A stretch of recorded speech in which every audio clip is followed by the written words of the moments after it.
June 21 ರೀನೀಟ್ exam ಇದೆ ಈ ವರ್ಷ.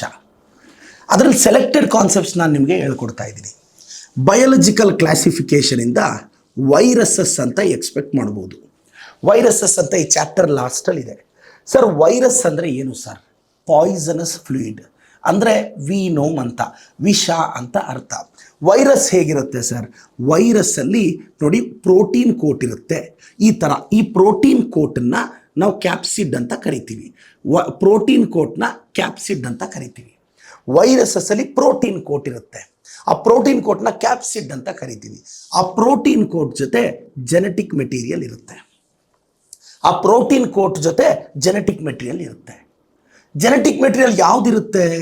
DNA ಇರಬಹುದು ಅಥವಾ RNA ಇರಬಹುದು. ಆದರೆ ಎರಡೂ ಇರೋಕ್ಕೆ ಚಾನ್ಸ್ ಇಲ್ಲ. ಇದು ನೆನ್ಪಿಟ್ಕೋಬೇಕು. No virus contain both DNA and RNA.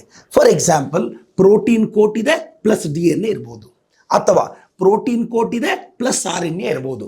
ಆದರೆ protein coat plus DNA plus RNA ಇರಲ್ಲ. ಸೊ DNA ಇರಬಹುದು ಅಥವಾ RNA ಇರಬಹುದು. ಇದು ಫಸ್ಟ್ ಕಾನ್ಸೆಪ್ಟ್.